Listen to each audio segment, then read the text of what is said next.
係講網友嗱，呢條片係講路透社嘅一個新聞啊，就係話 Donald Trump 政府考慮緊要攞緬甸嘅稀土，即係咧係最近我哋對稀土問題詳細研究先知道緬甸係咁重要嚇。其中而家緬甸係佔咗大陸進口稀土嘅50%，係佔咗中國稀土使用嘅15%。咁呢個咧就係對美國而家同中國嘅貿易衝突入邊，成日俾中國捏住條喉嚨嘅稀土問題咧，如果美國能夠獲得一部分咧，係緩解到嘅，咁佢有幾種方法做到呢樣嘢嘅？咁我喺呢度分析俾大家聽下。緬甸軍政府領導人而喺7月初寫信俾美國總統 Donald Trump， 讚揚 Donald Trump， 呼籲放寬制裁之後咧，美國月底對緬甸軍政府幾個親信解除制裁，示好喎。緬甸同美國係咪眉來眼去啊？你知緬甸咧軍政府咧同中國係個 love-hate 嘅 relationship 嚟㗎。而家美國咁做咧，就可能想搶奪呢個軍政府嘅信任，分到一部分稀土礦，其中嘅方法係咁。人權組織人權觀察話，美國此舉令人極其擔憂，並且指出呢個顯示美國對緬甸軍政府嘅政策發生重大改變，一路都係制裁嘅，由2001年到而家，呢個打咗4年嘅內戰嚇。而家咧忽然之間解除少少制裁，即係咧係咪會容許呢個同軍政府靠近，或者用一啲錢啊或者物資啊嚟到換取一部分嘅稀土礦咧？呢個係有可能嘅喎。好啦，根據路透社7月28號報導，Donald Trump 政府未決定下，有多項提案。包括同軍政府或者反抗軍談判，獲得豐富嘅重稀土礦產，而家未有決策，究竟幫邊邊？即係咧，佢可以拎嚟咧兩面 play 嘅嚇。我會講，即係話，喂，同緬甸軍政府講，你唔俾呢啲稀土我咧，我就支持克欽㗎咯。呢個就係有同克欽講，你唔合作咧，我支持軍政府啊。根據外媒透露咧 ，Donald Trump 政府團隊收到好多種方案。如果由國務院或者四方安全對話機制，四方安全對話機制咧係包括咗印度嘅。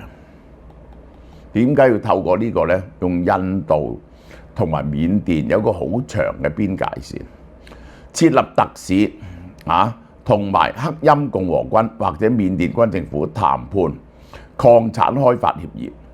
亦都有可能咧，我剛啱諗到咧，就係雙方達成一個為你估唔到嘅魔鬼協議喎，最 impossible 嘅3方面，呢個就係每方面咧就係收一啲錢啊。呢一個當然軍政府要，譬如軍政府攞2/3，克欽攞1/3，然後咧啲貨運出嚟，即係咁樣嚇。呢個係其中一個選項。同步放寬對稀土同武器交易嘅制裁條款。嗱，佢哋最需要嘅係武器，美國可唔可以俾武器佢哋？我覺得真係美國絕對唔能夠俾武器軍政府嘅，係俾人哋鬧到爆炸嘅。呢個係喺美國國內都鬧到爆炸嘅。好啦，一個同軍政府合作，就係我放寬對你嘅制裁，俾啲錢你。但係俾晒緬甸軍政府咧，呢個都係好大鑊嘅，喺道德上好大鑊嘅，而且咧亦都有一部分喺克欽嗰邊嘅喎。其實咧係要同3方面，包括中共都達成某種程度嘅協議，俾佢將一部分嘅呢個稀土賣俾呢一個美國、印度。武器咧可以由美國經印度東北或泰國北部空投或者公路運輸至黑陰地區。礦石咧就由呢個 Kiev 控制區反向透過同一路線出口去印度或者東南亞港口，以海運去美國同其他加工地，主要都係運去 Mountain Pass 加工下。美國嘅礦業技術公司第三同 Kiev 旗下嘅實體成立合資公司，提供設備、培訓、安全護航，以換取鋼權使用權或者稀土原礦。呢個咧係咁樣，即係話咧美國提供一啲錢，由呢間公司提供設備嚇，咁咧就係將嗰啲礦咧就可以掘到出嚟，然後出口。咁要經過邊度咧？就係俾賄賂嗰啲人咯，俾賄賂嗰啲人咯，俾通行費咯，呢個就係。緬甸係中國以外最重要嘅重稀土嘅來源國。重稀土來源國，尤其是犀利嘅就係嗰個強力磁鐵啊！呢個係近年出口俾中國嘅稀土咧，係佔咗中國入口稀土嘅60%。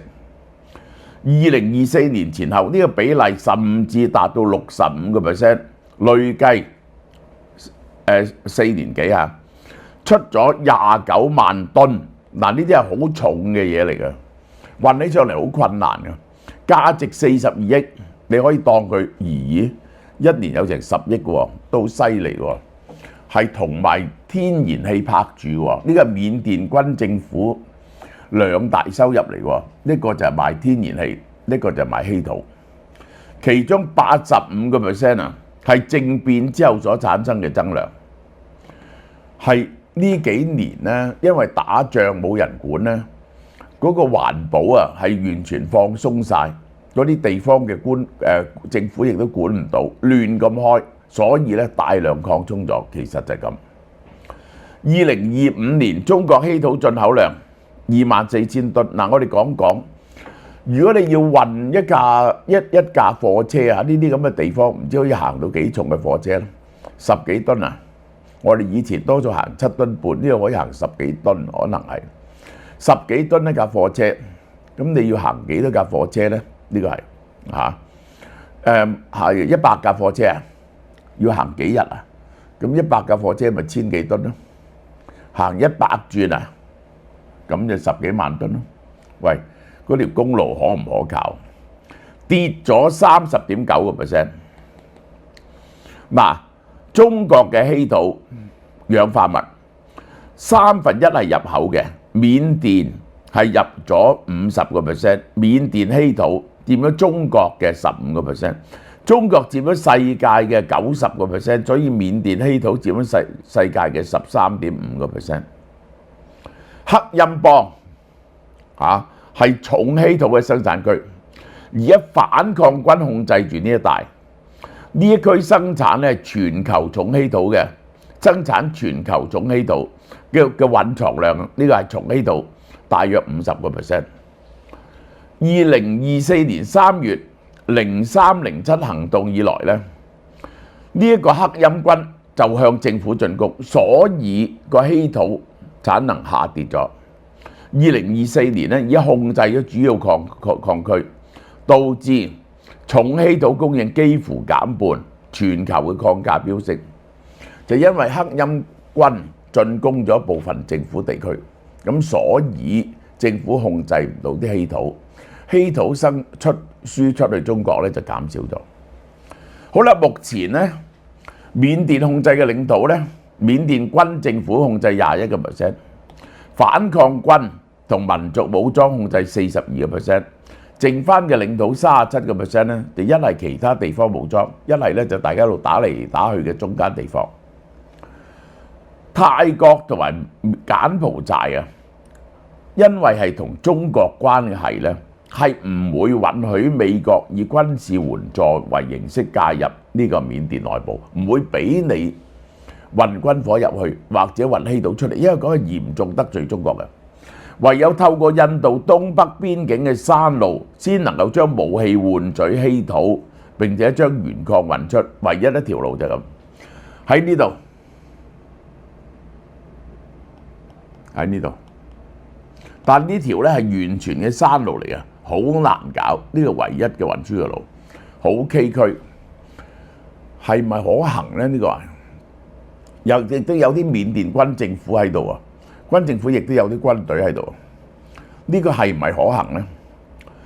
如果美國以大量武器援助，如果佢援助呢個政府軍咧，就一定俾全世界攻擊。呢個係你幫政府軍鎮壓呢啲人咧，你就好大鑊。而且咧就係我講俾你聽，中共咧就一定想將嗰啲稀土礦霸俾自己，一定唔準緬甸軍政府就係俾稀土呢一個美國嘅。反抗軍咧亦都受到中共嘅壓力喎。其實兩邊都怕中共，中共咧係 play 緊兩邊嘅，呢個係。所以咧呢一個唯一克欽邦唔怕呢個中國咧，就係美國要供應好多軍火俾佢，呢個係佢先至夠膽唔理中國同美國做生意。因為咧佢大量武器援助咧會打破勢力平衡啊，可能加劇內戰嘅喎，可能咧就令到個內戰咧繼續升級喎，或者你係唔係可以供應啲輕便武器，換取個礦權翻嚟咧？等嗰度 settle 咗先至攞咧，呢個其中嘅方法。但係美國咧 ，Donald Trump 性格咧唔會咁做，因為佢好急嘅佢係。如果美國以軍援支持反抗軍咧，就喺世界就講得過去嘅，因為係協助民主勢力抵抗政府壓迫。咁咧就反抗軍可能佔上風咯喎，反抗軍佔到上風咧，可能更加做出和平對話。而美國喺緬甸咧係有更大嘅影響力，但係如果美國軍援反抗軍咧，中國又可以擴大對軍政府嘅軍援，包括無人機啊、裝甲車啊、情報支援啊，咁你就變咗中美兩國嘅戰爭前線啦，即係變咗係代理人戰爭。嗱，緬甸軍政府點都係subject to大陸好大嘅壓力，係唔準同美國交易。克欽邦咧，如果美國俾好多武力佢，等佢控制晒整個克欽邦咧，佢就可能咧就係會同呢一個美國交易，就唔驚中國，唔使驚中國。當然個支援要夠啦。咁如果美國支持克欽邦，尤其是用好多無人機，俾好多無人機等佢支持佢去打咧，中國咧就會支持多啲軍政府。咁又變咗全面內戰喎，變咗代理人戰爭喎。但係中國同緬甸邊境係2000公里，成日好多嘢運嚟運去嘅，後勤同情報網絡成熟。美國要透過印度長期運輸咧，好容易俾人哋打斷嘅，好容易俾人打斷，又用無人機，難以持久嘅，美國輸緊嘅嚇。嗱，呢個就係個現實情況。但係你睇見美國無論喺緬甸、喺格陵蘭、喺烏克蘭都好急要呢個稀土，就因為佢根本係俾中國攆住條頸。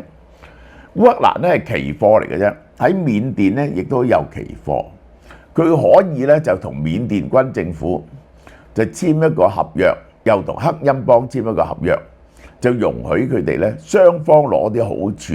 容許啲稀土礦咧出嚟，對大家都有好處。嗱，呢個就係我嘅睇法。但係中國咧一定搞破壞嘅。好啦，嗱呢個 Ground Plan 嚇，呢個 Jenny 同款係用佢個 Natural Cushion，所以 Ground Plan 呢個牌子咧好紅嘅。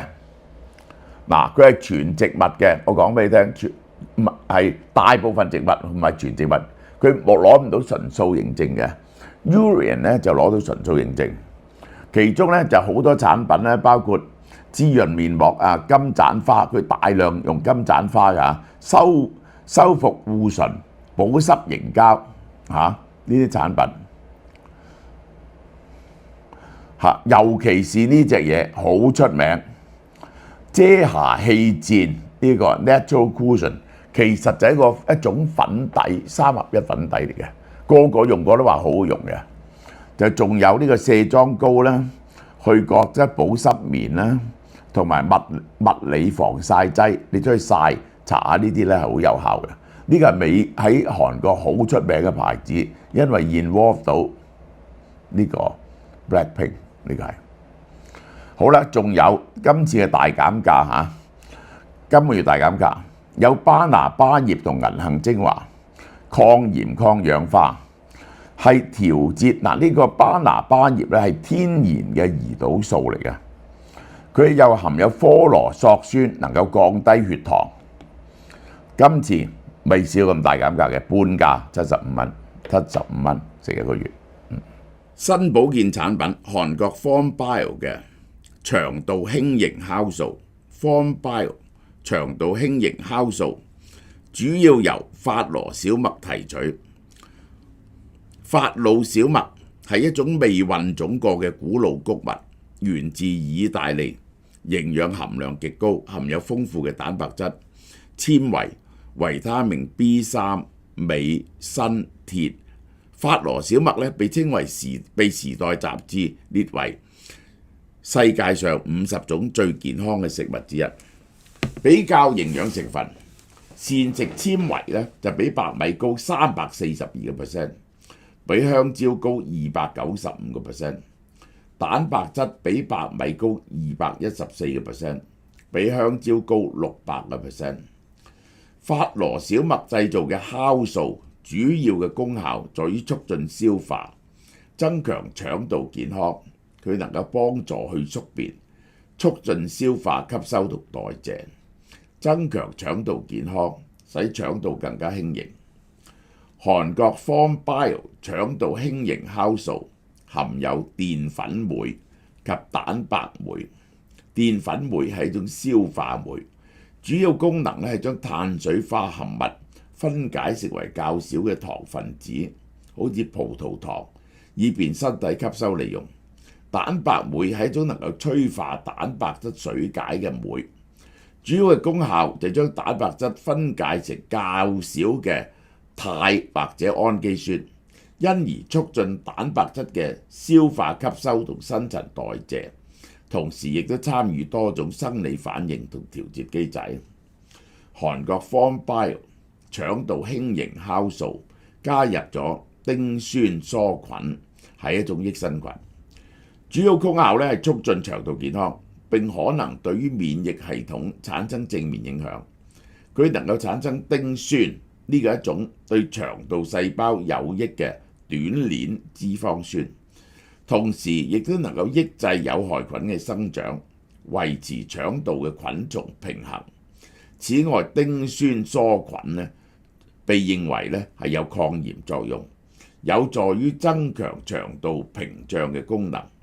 丁酸梭菌亦都能夠產生維他命 B、維他命 K， 並有促進食物消化吸收嘅作用。如果有人問益生菌同酵素有咩分別呢？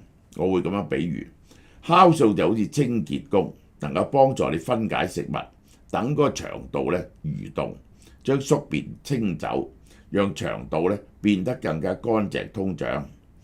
而益生菌就係守護腸道嘅健康好菌。當腸道環境清潔咗啦，益生菌咧就能夠更好地繁殖同發生作用，修復呢個腸道內壁，提升吸收力。簡單嚟講，先用酵素打掃乾淨，再讓益生菌進駐，腸道自然健康，營養吸收亦都會更加好啦。